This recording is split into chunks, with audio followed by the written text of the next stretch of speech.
Economics is effective or efficient management of resources. Management of resources.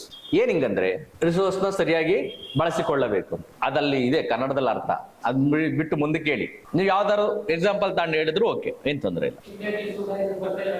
India crude oil ಬರ್ತಾ ಎಲ್ಲ ಸ್ಟೇಟ್ಗೂ distribute ಮಾಡಬೇಕು ಅಂತ. Generally speaking efficient use of resources ಅಂತಂದ್ರೆ ಬರೀ resource ಇದ್ರೆ ಸಾಲಲ್ಲ ಅಂತ ಅರ್ಥ. ಅದನ್ನ ಯಾರು ವ್ಯವಸ್ಥಿತವಾಗಿ ಬಳಸಿಕೊಳ್ತಾರಲ್ಲ ಅಂತಹ ದೇಶ ಉದ್ಧಾರ ಆಗುತ್ತೆ ಅಂತ. ಜಪಾನ್ ಹತ್ರ ರಿಸೋರ್ಸಸ್ ಇಲ್ಲ, ಜಪಾನ್ ಹತ್ರ ನ್ಯಾಚುರಲ್ ರಿಸೋರ್ಸ್ ಕಡಿಮೆ, ಆದ್ರೆ ಜಪಾನು ತನ್ನಲ್ಲಿರೋಂತಹ ರಿಸೋರ್ಸ್ ನ ಎಫೆಕ್ಟಿವ್ ಆಗಿ ಯೂಸ್ ಮಾಡ್ಕೊಂಡಿದೆ. So that is why it is developed country, ಆಯ್ತಾ. ಹಾಗೇನೆ ತನ್ನ ಹತ್ರ ರಿಸೋರ್ಸ್ ಇಲ್ಲ ಅಂತಂದ್ರೆ ಹೊರಗಡೆಯಿಂದ ನಾನು ಇಂಪೋರ್ಟ್ ಮಾಡ್ಕೋಬೇಕು ಅಂದ್ರೆ ಎಷ್ಟು ಮಾಡ್ಕೋಬೇಕು, ಯಾವ ರೀತಿಯಲ್ಲಿ ಮಾಡ್ಕೋಬೇಕು, ನನ್ಗೆ ಯಾವ್ದು ಬೇಕಿದೆ ಯಾವ್ದು ಬೇಡ, ನನ್ನ ಜನಗಳನ್ನ ಉದ್ಧಾರ ಮಾಡಬೇಕು ಅಂತಂದ್ರೆ 1940 42-43 ಸೆಕೆಂಡ್ ವರ್ಲ್ಡ್ ವಾರ್ ಆದ್ಮೇಲೆ ಅದು ಪೂರ್ತಿಯಾಗಿ ನಾಶವಾಗಿ ಹೋಗಿತ್ತು. ಅಂತಹ ದೇಶವನ್ನ if they want to rebuild it, how I should go for, how I should improve my economy. So ಅದನ್ನೆಲ್ಲ ಎಫೆಕ್ಟಿವ್ ಆಗಿ ಮ್ಯಾನೇಜ್ ಮಾಡಿದ್ದಕ್ಕೇನೆ ಇವತ್ತು ಆ ದೇಶ ಅಲ್ಲಿದೆ. If you take up Singapore, ಈ ಸಿಂಗಾಪುರ್ ಹತ್ರ ಇದ್ದಿದ್ದೇನು ಅಂತಂದ್ರೆ ಬರೀ ಸಮುದ್ರ ಅಷ್ಟೇ, ಅದ್ ಬಿಟ್ರೆ ಬೇರೆ ಇನ್ನೇನು ಇಲ್ಲ. ಸೊ ಆ ಸಮುದ್ರವನ್ನ ನೀವು ನೋಡಿದ್ರೆ ಅದರ ಆಸ್ಪಾಸಲ್ಲಿ ಏನೇನ್ ಮಾಡ್ಬೋದು, ಟೂರಿಸಂಗೋಸ್ಕರ ಏನ್ ಮಾಡ್ಬೇಕು, ಅಥವಾ ಈ ಒಂದು ದೇಶನ ನಾನು ಇಡೀ ಪ್ರಪಂಚದ ಮುಂಚೂಣಿಯಲ್ಲಿ ಇಡಬೇಕು ಅಂದ್ರೆ ನಾನು ಯಾವ ರೀತಿಯಾಗಿ ನನ್ನ ರಿಸೋರ್ಸಸ್ ನ ಮ್ಯಾನೇಜ್ ಮಾಡಬೇಕು. So it has managed all its resources, whether it is natural resource or whether it is human resource, or whether it is some other resource. ಅವನ್ನ ಮ್ಯಾನೇಜ್ ಮಾಡಿದ್ದಕ್ಕೇನೆ ಅದು ಇಂಥ ಡೆವಲಪ್ಡ್ ಸ್ಟೇಟ್ ಅಲ್ಲಿ ಇರೋಂಥದ್ದು. Next, when you come to Switzerland, ಆ Switzerland ಅಲ್ಲಿ ಇರೋಂಥದ್ದು ಚಿಕ್ಕ ರಾಷ್ಟ್ರ, ಅಲ್ಲಿರೋಂತಹ ಜನಸಂಖ್ಯೆ ಲಕ್ಷಗಳಲ್ಲಿದೆ. ಆದ್ರೂ ಸಹ ಇಡೀ ವಿಶ್ವ ಮಟ್ಟದಲ್ಲಿ ನಾವು ಹ್ಯೂಮನ್ ಡೆವಲಪ್ಮೆಂಟ್ ಇಂಡೆಕ್ಸ್ ತಗೊಂಡ್ರು ಮುಂದೆ ಇದ್ದಾರೆ, ಅಥವಾ ಸೋಷಿಯಲ್ ಇಂಡಿಕೇಟರ್ಸ್ ತಗೊಂಡ್ರು ಮುಂದೆ ಇದ್ದಾರೆ, ಅಥವಾ ಹೆಲ್ತ್ ಇಂಡಿಕೇಟರ್ಸ್ ತಗೊಂಡ್ರು ಮುಂದೆ ಇದ್ದಾರೆ. ಅದಕ್ಕೆ ಕಾರಣ ಒಂದೇನಂತಂದ್ರೆ management of resources. Though it is deficient in resources, but it was able to use the resources in a proper manner.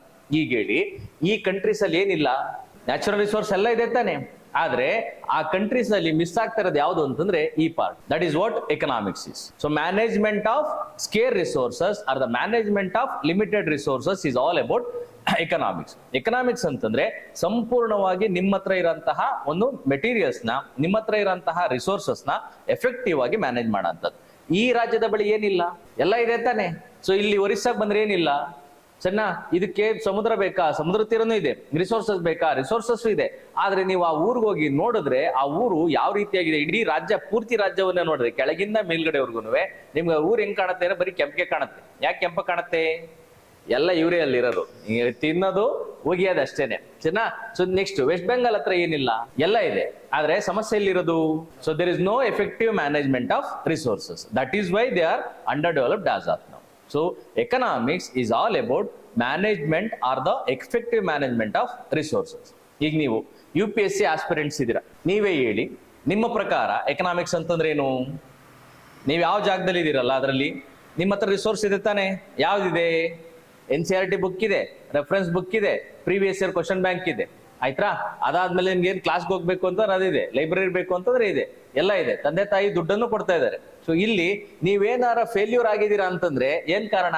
ನೀವು ಮ್ಯಾನೇಜ್ ಮಾಡಿಲ್ಲ ಅಂತ. ನಿಮ್ಮ ಹತ್ರ ಟೈಮ್ ಇದೆ, ನಿಮ್ಮ ಹತ್ರ ಸ್ಕಿಲ್ ಇದೆ, ನಿಮ್ಮ ಹತ್ರ ನಾಲೆಡ್ಜ್ ಇದೆ, ನಿಮ್ಮ ಹತ್ರ ಬುಕ್ಸ್ ಇದೆ, ನೀವು ಏನು ಇದು ಎಕ್ಸಾಮ್ ನಲ್ಲಿ ನೀವು ಸಕ್ಸಸ್ ಕಂಡಿಲ್ಲ ಅಂತಂದ್ರೆ that is there is a lack of effective management of resources. This is what economics. ಅರ್ಥ ಆಯ್ತಾ?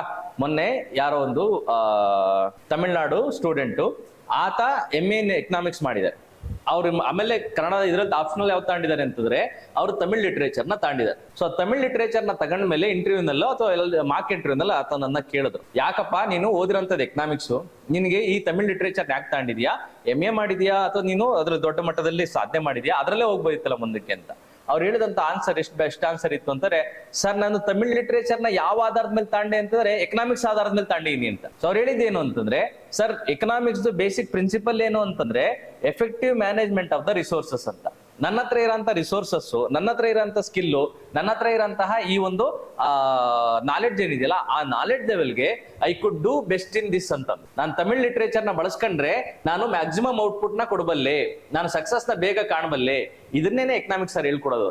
ದಿಸ್ ಇಸ್ ಹೌ ಈ ಆನ್ಸರ್ ದಟ್ ಪರ್ಟಿಕ್ಯುಲರ್ ಕ್ವಶನ್. ನೀವೆಲ್ಲರೂ ಇಂಟರ್ವ್ಯೂ ಓದೋ ಸಂದರ್ಭದಲ್ಲಿ ಎಕನಾಮಿಕ್ಸ್ ಓದಿದ್ರಿ ಅಂತ ಹೇಳಿ, ಇಲ್ಲ ಅಂತಾರೆ ಎಕನಾಮಿಕ್ಸ್ ಓದ್ದಲ್ಲೇ ಸರ್ ನನಗೆ ಎಕನಾಮಿಕ್ಸ್ ಆಧಾರದ ಮೇಲೆ ನಾನು ತಾಂಡಿನಿ ಅಂತಲ್ಲ ಸರ್, ನನಗೆ ಮಾರ್ಕ್ಸ್ ಜಾಸ್ತಿ ತಗೊಳಕ್ ಅವಕಾಶ ಇತ್ತು, ಮತ್ತೆ ಈಸಿ ಆಗಿತ್ತು, ಅದಕ್ಕೋಸ್ಕರ ನಾನು ಕನ್ನಡ ಲಿಟರೇಚರ್ ನ ತಾಂಡಿನಿ ಅಥವಾ ಬೇರೆ ಲಿಟರೇಚರ್ ನ ತಾಂಡಿನಿ ಅಂತ. ಅರ್ಥ ಆಯ್ತಾ? ಹೋಗ್ಬೋದಾ ಮುಂದಕ್ಕೆ? ಸೊ ನೀವು UPSC ನಲ್ಲಿ ಪಾಸ್ ಆಗ್ಬೇಕು ಅಂದ್ರೆ ಏನ್ ಮಾಡ್ಬೇಕು? Effective management of resources.